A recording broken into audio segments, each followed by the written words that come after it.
Following the Rivals Rumble tournament, there was a lot of talk about changes or removals needed, especially for the stealth and phase packs. I am not about to say that they should not be changed, but I do want to talk about that. Now, anything that is so dominant that nothing else is seen as viable needs to be changed. If the only counterplay for something is the uppermost level of skill, that is also a problem. Now, you do want players to have some skill ceiling to reach in order to overcome challenges, but you also want it to feel within reach. I believe, however, that we should take careful steps back when making changes. For example, during the Rivals Rumble broadcast, one of my favorite moments was watching Proj use the phase pack in the midfield. When you phase out, it's a bit like going ethereal. All you can do is move around. No shooting, throwing grenades, or even reloading. And while you can't be damaged either, you are still slightly visible as this fuzzy red cloud. While most people I had seen use the pack up to this point were using it for immunity when grabbing a flag, Proj was using it for evasion in combat. It was something akin to how a ninja might play tribes, striking, disappearing, then apparating long enough for you to see him wave goodbye.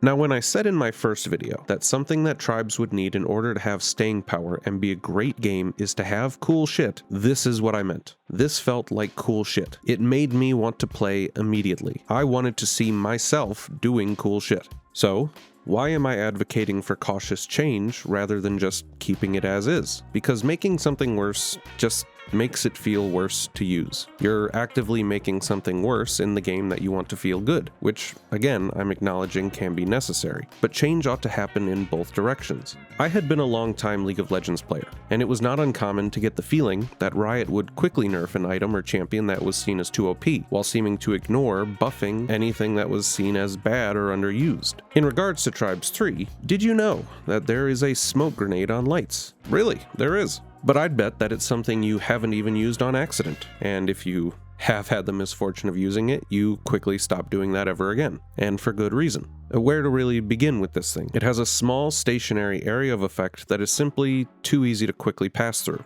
and calling it an area of effect is a bit generous. So on defense, the only thing you'll really disrupt are your own defenders, especially the heavy on flag. On offense or in the midfield while dueling, it is just useless. It doesn't conceal your player icon, so no being sneaky, and it deals no damage. Now, I'm an ideas guy, so let's brainstorm how to show this puppy some love. First, let's do away with smoke. Why? Because it's boring. I'm thinking go for more of an alien, toxic sludge type effect. Something more viscous, stickier, harsher, more suited for a combat zone. Slap on some dots, just a few. More dots, more dots! Come on, more dots!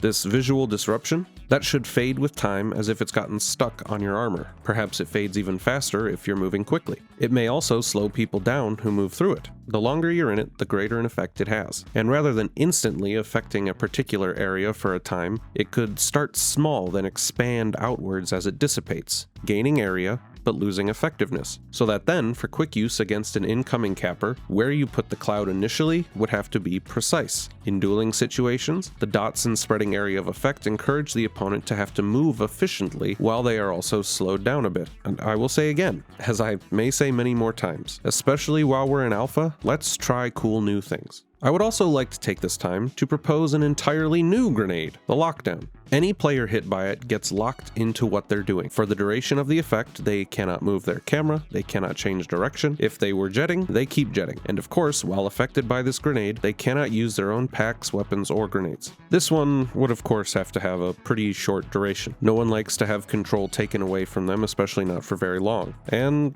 that's about it for now. If you have any ideas for how to improve something that already exists, or ideas for something new entirely, don't be afraid to say so in the comments.